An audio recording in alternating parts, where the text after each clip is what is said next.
નમસ્કાર, હું છું વિક્રમ। આજે વાત એક એવા વિઝનરી લીડરની કરવી છે જેમને રણનીતિના બાદશાહ અને રાજનીતિના ચાણક્ય તરીકે ઓળખવામાં આવે છે, અને તે છે ગુજરાતના પનોતા પુત્ર અને દેશના કેન્દ્રીય ગૃહમંત્રી શ્રી અમિતભાઈ શાહ। પ્રધાનમંત્રી નરેન્દ્રભાઈ મોદીના ખાસ વિશ્વાસુ એવા અમિતભાઈ એક કાર્યકર્તાથી લઈ દેશના સફળ કેન્દ્રીય ગૃહમંત્રી સુધી એમ જ નથી પહોંચ્યા। તેની પાછળ અથાગ મહેનત, સેવાનો અભિગમ, વિઝન અને વફાદારી રહી છે। બૂથથી લઈ દેશ સુધી, સહકારથી લઈ સરહદ સુધી, કલમ 370 નાબૂદ કરવાથી લઈ નક્સલવાદ અને આતંકવાદના ખાત્મા સુધી, તથા સડકથી લઈ સંસદ સુધી અમિતભાઈ શાહે કઈ દિશામાં સર કરી છે પોતાની રાજકીય સફર, તે જાણવા અને સમજવા માટે જરૂર જુઓ આજની અમારી આ વિશેષ રજૂઆત, અજય અતુલ્ય અમિતભાઈ શાહ।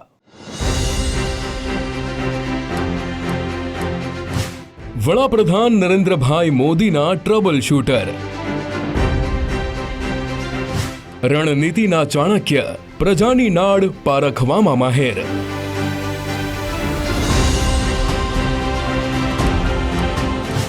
સૌથી મોટા પક્ષના લોકપ્રિય નેતા, કાર્યકરો સાથે સતત સંપર્કમાં,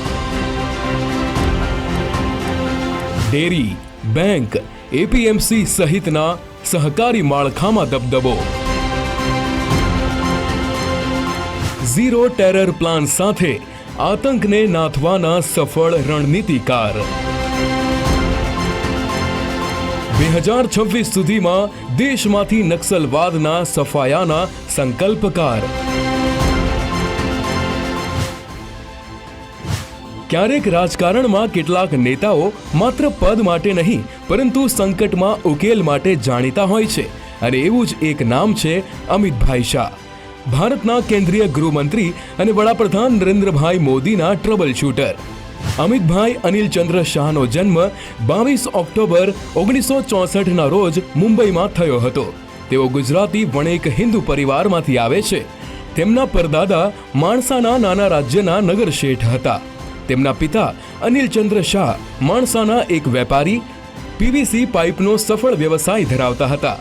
આ મધ્યમ વર્ગીય પરિવારમાં જન્મેલા અમિતભાઈ શાહે પોતાની રાજકીય સફરની શરૂઆત કરી હતી એક કાર્યકર્તા તરીકે, પણ ટૂંક સમયમાં જ તેમની રાજકીય સમજ, ગણિત અને સંચાલન ક્ષમતાએ તેમને ગુજરાતના રાજકારણના પ્રબળ નેતા બનાવી દીધા।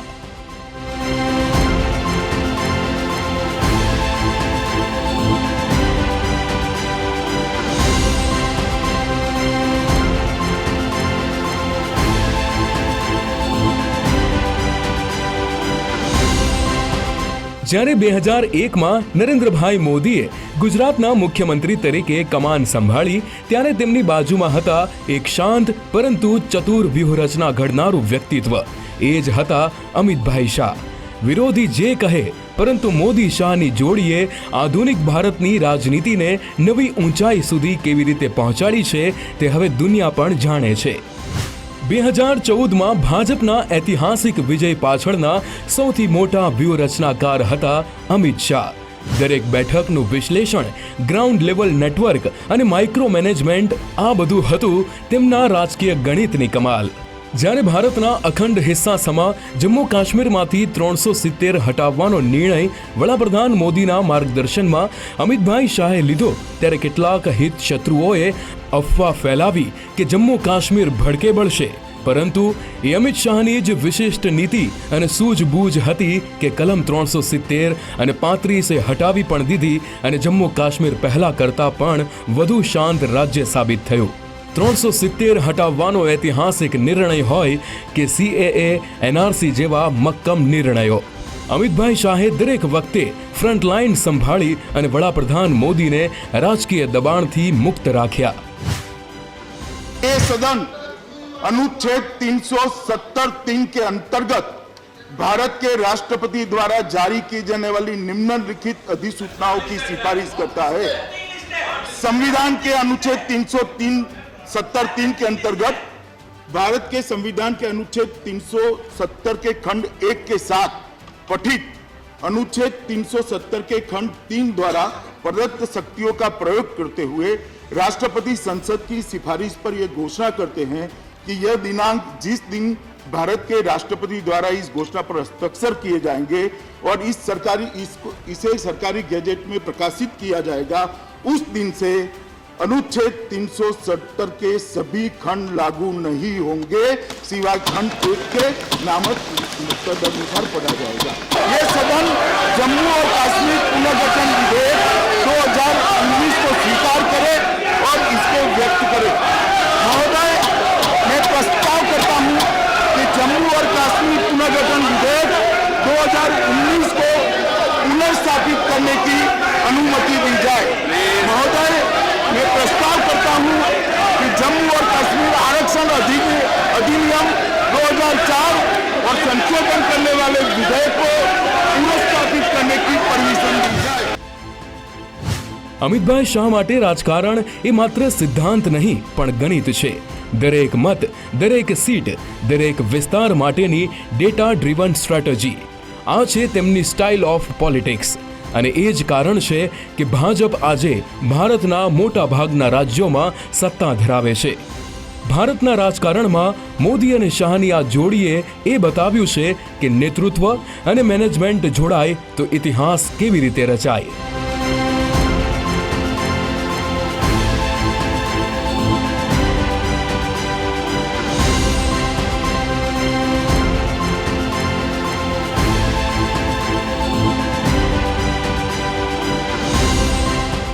રાજનીતિના મેદાનમાં ઘણા ખેલાડીઓ આવે છે, પણ એમાં ગણતરીના જ નેતા એવા હોય છે જે વાસ્તવમાં પ્રજાની નાડ પારખવામાં માહેર હોય છે.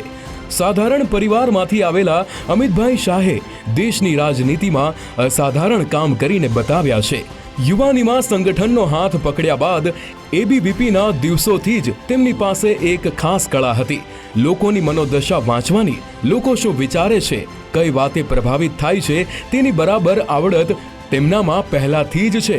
નરેન્દ્રભાઈ મોદી જ્યારે ગુજરાતના નેતા તરીકે ઉભરી રહ્યા હતા ત્યારે પણ તેમની બાજુમાં અમિત શાહ જ ઊભા હતા અને ભવિષ્યની દિશા દોરવણી સમય સમય પર આપતા રહેતા હતા. मोदी जी राम मंदिर बनाने के लिए ट्रस्ट बना दिए, आवाज में जोम नहीं आती है। धारा 370 हट गई, आवाज में जोम नहीं आती है। सीएए ला दिए, जोम नहीं आती है। मेरे साथ दोनों हाथ उठाइए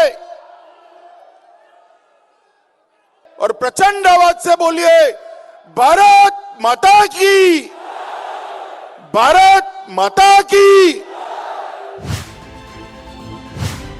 શાહને ખબર છે કે જનતા માત્ર ભાષણથી નથી જીતી શકાતી, જનતાના દિલમાં ઘૂસી જવું પડે છે.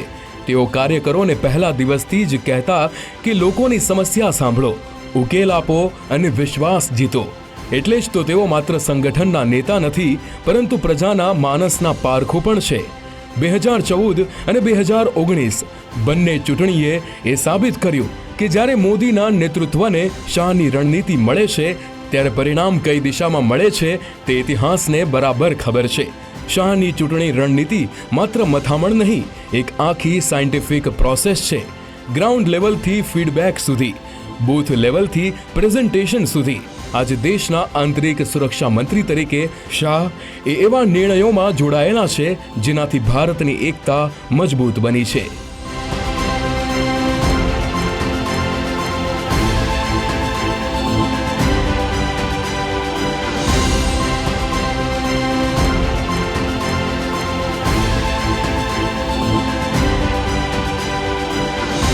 Bureau report, Gujarat first. હાલ સમય થયો છે એક વિરામનો. બ્રેક બાદ વાત કરીશું અમિતભાઈ શાહે લીધેલા વધુ કેટલાક મક્કમ નિર્ણયોની.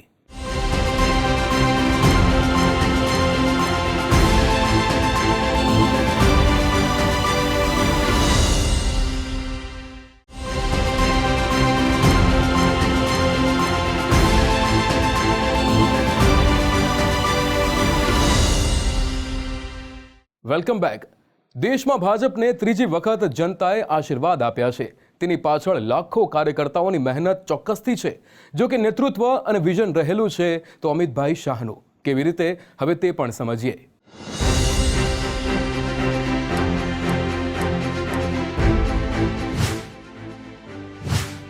રણનીતિ જેમની ઓળખ, વિજય જેમનો સ્વભાવ, જ્યાં બીજા રાજકીય દાવ રમે ત્યાં અમિતભાઈ જીત લખે. સત્તા એમનું લક્ષ્ય નહીં, સેવાનો છે પ્રથમ અભિગમ. દેશને વિઝન આપે, શાહ દિશા નક્કી કરે.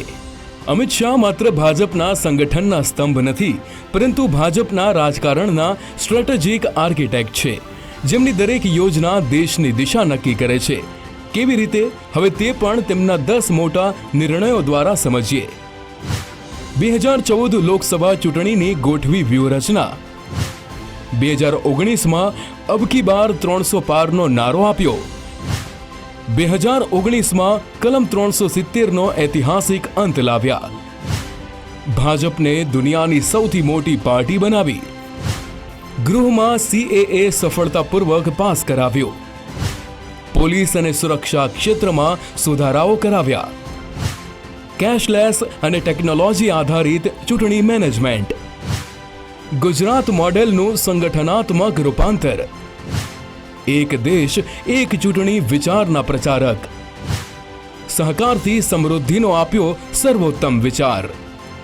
હવે એક નજર ગુજરાત તરફ ફેરવીએ તો ગુજરાત એ દેશનું એ રાજ્ય છે જ્યાં સહકારી માળખું જેમ કે ડેરી, બેંકો, APMC, કૃષિ જેવી સહકાર સંસ્થાઓ રાજકીય શક્તિનું મુખ્ય કેન્દ્ર ગણાય છે. અહીં સહકાર એટલે માત્ર ખેડૂત સંગઠન નહીં, પણ રાજકીય પ્રભાવનું ઝાડ પણ કહી શકાય છે. અહીં આ જ હકીકતને વહેલી તકે સમજી ગયા હતા અમિતભાઈ શાહ. 80ના દાયકામાં જ્યારે અમિત શાહ ABVP અને RSS સાથે જોડાયા હતા, ત્યારે તેમણે જાણ્યું કે જો ગ્રામ સ્તર પર પ્રભાવ જોઈતો હશે તો સહકાર સંસ્થાઓની કમાન મેળવવી જરૂરી છે. તેમણે સહકારી મંડળોમાં પ્રભાવશાળી વ્યક્તિઓ સાથે નેટવર્ક બનાવ્યું, જે બાદમાં ભાજપના મજબૂત ગ્રાસરૂટ્સ કેડર બન્યા. ગુજરાતની અમૂલ, બનાસ ડેરી જેવી ડેરી સંસ્થાઓમાં તેમણે સંગઠનના સમર્થ કાર્યકરોને સક્રિય ભૂમિકામાં મૂક્યા. બનાસ ડેરીના નેતૃત્વ હેઠળ સહકારની નવી ઉર્જા આવી. આ રીતે તેમણે ભાજપને વધુ મજબૂત કરી. વધુમાં અમદાવાદ ડિસ્ટ્રિક્ટ કોઓપરેટિવ બેંક સાથે તેમનો નાતો લાંબો સમય રહ્યો. 2000ના દાયકામાં તેઓ ADCB બેંકના ચેરમેન બન્યા અને તેમણે જ બેંકને આર્થિક રીતે મજબૂત બનાવી હતી અને સહકારી બેંકો મારફતે ગ્રામીણ અર્થતંત્રમાં વિશ્વાસ જમાવ્યો હતો. APMC માર્કેટ્સમાં ખેડૂતો સાથે સીધો સંપર્ક રાખવા માટે તેમણે ભાજપના કાર્યકરોને બોર્ડ અને સમિતિઓમાં સક્રિય કર્યા. તેના કારણે ખેડૂતોની સમસ્યાઓનો ઉકેલ ભાજપ માધ્યમે થતો રહ્યો અને સહકાર માળખું રાજકીય સપોર્ટ સિસ્ટમ બની ગયું. તેઓ જ્યારે કેન્દ્રમાં પહોંચ્યા તો પણ એક અલગથી સહકારિતા વિભાગ માટે મંત્રાલય બનાવ્યું અને મંત્રી પણ બન્યા. દેશના સહકારી ક્ષેત્રમાં નવી ઉર્જા લાવવા માટે તેમણે 2021માં નવી પહેલ કરી, મિનિસ્ટ્રી ઓફ કોઓપરેશન, જ્યાં પોતે પ્રથમ સહકારી મંત્રી બન્યા. આમ ડેરી, બેંક અને કૃષિ સહકાર ત્રણેય ક્ષેત્ર એક જ નીતિ હેઠળ જોડાયા. આમ શાહની રાજકીય સમજ એ હતી કે જો સહકાર મજબૂત છે તો ગ્રામ્ય મતદારોનો બેઝ મજબૂત છે. તેમણે સહકારને રાજકારણ સાથે એવી રીતે જોડ્યો કે તેમાંથી સામાજિક સેવા અને રાજકીય સમર્થન બંને ફળ મળ્યા. આજે ગુજરાતથી લઈને રાષ્ટ્રીય સ્તરે સહકાર માળખામાં ભાજપની સૌથી મજબૂત પકડ છે અને એ શક્ય બન્યું અમિત શાહની રણનીતિ, સંગઠન શક્તિ અને લાંબા ગાળાના દૃષ્ટિકોણના કારણે જ. प्रधानमंत्री जी के सीधा मार्गदर्शन मिलने से और एक स्वतंत्र मंत्री सचिव फुल फ्लेज मंत्रालय बनने से सहकारिता के क्षेत्र में ढेर सारे परिवर्तन संभव हुए हैं और आगे पर भी होते रहेंगे. આતંકીઓના ઈરાદા કર્યા પરાસ્ત. હવે વાત આતંકવાદની કરીએ તો ઝીરો ટેરર પ્લાન, આતંક સામેનો અડગ અભિગમ અને પ્લાનના માસ્ટર માઇન્ડ એટલે આપણા જ અમિતભાઈ શાહ. કેવી રીતે એક રાજકારણે સુરક્ષા નીતિને નવી દિશા આપી, હવે તે પણ સમજીએ તો આતંકવાદને તેની જ ભાષામાં જવાબ આપવો માત્ર રાજકીય વિચાર જ ન હતો, પણ જમીન પર તેની હકીકત પણ જોવા મળી. ઓપરેશન ઓલ આઉટ, ઓપરેશન સિંદૂર, ઓપરેશન મહાદેવ જેવા અગણિત મક્કમ નિર્ણયોને કારણે. હવે વાત નક્સલવાદની કરીએ તો 31 માર્ચ 2026 સુધીમાં નક્સલવાદનો સફાયો. જ્યાં એક સમય ગોળીઓ અને ભયનો રાજ હતો, આજે ત્યાં વિકાસ અને શાંતિની લહેર છે. આ દેશને નક્સલવાદના અંધકારમાંથી બહાર લાવવા આપણા અમિતભાઈ શાહે નક્કર સંકલ્પ કર્યો છે. 2026 સુધી નક્સલવાદને રાષ્ટ્રીય પૃષ્ઠભૂમિથી દૂર કરવાનો તેમનું જ લક્ષ્ય છે. સફળતા ફક્ત યોજના નથી, એ એક રાષ્ટ્રભક્તિનો સંકલ્પ છે. આમ દેશના ઝીરો નક્સલ ઝોનના આર્કિટેક્ટ છે આપણા અમિતભાઈ શાહ. यही छत्तीसगढ़ था, यही पुलिस थी, यही सीआरपीएफ, यही भारत सरकार थी. सिर्फ वहां सरकार कांग्रेस की थी. भाजपा सरकार आई, एक ही साल के अंदर 2619 नक्सलियों की फौज या तो सरेंडर कर गई, या तो अरेस्ट हुई, या तो मार गई. मैं सबसे पहले एक बात इस सदन में जिम्मेदारी के साथ बताना चाहता हूं. 21 मार्च 2026 को इस देश से नक्सलवाद समाप्त. વાત માત્ર સહકાર કે સંગઠન પૂરતી સીમિત નથી કે ના આતંકવાદ કે નક્સલવાદ સુધી. અમિતભાઈ શાહનું સ્પોર્ટ્સ ક્ષેત્રે વિઝન પણ ખૂબ જ સ્પષ્ટ છે. વર્ષ 2036માં ઓલિમ્પિક અને 2030માં કોમનવેલ્થ ગેમ્સની યજમાની માટે ભારતમાં તૈયારીઓ ચાલી રહી છે. ગુજરાત પણ આ માટે સજ્જ થઈ રહ્યું છે. અમદાવાદના નારણપુરા ખાતે ગુજરાતનું સૌથી મોટું અને અત્યાધુનિક સ્પોર્ટ્સ કોમ્પ્લેક્સ તૈયાર થઈ ગયું છે. 1.18 લાખ ચોરસ મીટરના વિસ્તારમાં ₹824 કરોડના ખર્ચે બનેલા આ કોમ્પ્લેક્સનું લોકાર્પણ આપણા જ અમિતભાઈ શાહના હસ્તે થયું છે. સાવરકર સ્પોર્ટ્સ કોમ્પ્લેક્સ દુનિયાનું સૌથી આધુનિક સ્પોર્ટ્સ કોમ્પ્લેક્સ. જ્યારે વાત આવે સંસ્કૃતિ, પરંપરા અને ધર્મની, ત્યારે અમિતભાઈ શાહે ક્યારેય પાછા પાની નથી કરી. તેમનો અવાજ માત્ર રાજકારણ નહીં, પણ આપણા સંસ્કાર અને પરંપરા માટેનો અવાજ છે.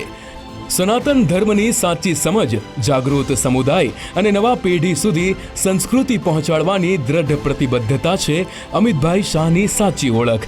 પ્રાચીન પરંપરાઓને જીવંત રાખવી, ભવિષ્ય માટે સંસ્કૃતિના પાયા મજબૂત કરવા સનાતન ધર્મના પ્રખર રક્ષણ કરતા છે અમિતભાઈ શાહ, જે હંમેશા પોતાના અવાજથી સંસ્કૃતિને આગળ ધપાવે છે.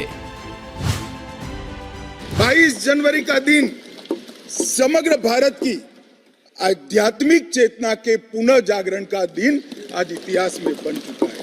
मान्यवर, 22 जनवरी का दिन महान भारत की यात्रा की शुरुआत का दिन है. 22 जनवरी के दिन मां भारती को विश्व गुरु के मार्ग पर ले जाने को प्रशस्त करने वाला दिन मान्यवर बनने वाला है.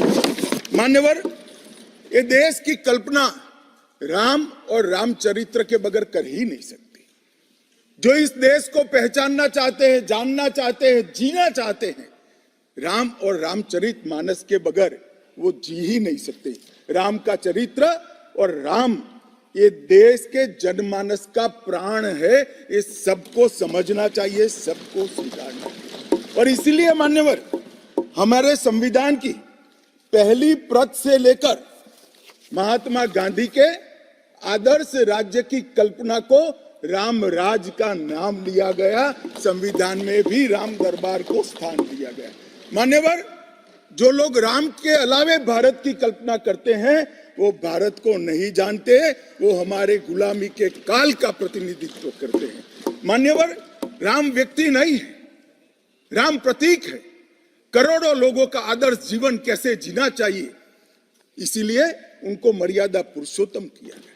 राम का राज्य किसी एक धर्म, एक संप्रदाय के विशेष के लिए नहीं है. राम का राज्य, आदर्श राज्य कैसा होना चाहिए, इसका प्रतीक न केवल भारत, समग्र दुनिया के देशों के लिए बना हुआ है मान्यवर. और इसलिए मैं मानता हूं कि राम और राम के चरित्र को फिर से प्रस्तावित करने का काम 22 जनवरी को हुआ है. मोदी जी के हाथ से हुआ है. वो इस देश के लिए सौभाग्य का विषय है. અમિતભાઈ શાહ આજે તેમનો 61મો જન્મદિવસ ઉજવી રહ્યા છે. ત્યારે સોશિયલ મીડિયા પ્લેટફોર્મ એક્સ પર એક પોસ્ટમાં પીએમ મોદીએ કહ્યું કે ગૃહમંત્રી અમિત શાહજીને જન્મદિવસની હાર્દિક શુભેચ્છાઓ. જાહેર સેવા અને સખત મહેનત પ્રત્યેના તેમના સમર્પણ માટે તેઓ વ્યાપકપણે પ્રશંસનીય છે. પીએમ મોદીએ કહ્યું તેમણે ભારતની આંતરિક સુરક્ષા વ્યવસ્થાને મજબૂત બનાવવા માટે કામ કર્યું છે અને દરેક ભારતીય સુરક્ષિત અને ગૌરવપૂર્ણ જીવન જીવે તે સુનિશ્ચિત કરવા માટે પ્રશંસનીય પ્રયાસો કર્યા છે. હું તેમને લાંબા અને સ્વસ્થ જીવનની શુભેચ્છા પાઠવું છું. Bureau report, Gujarat first. રણનીતિ જેમની ઓળખ છે અને વિજય જેમનો સ્વભાવ, તેવા અમિતભાઈ શાહની આ હતી રાજકીય સફર. આવતીકાલે ફરી મળીશું એક નવા જ મુદ્દા સાથે. મને આપશો રજા અને આપ જોતા રહો ગુજરાત ફર્સ્ટ. નમસ્કાર.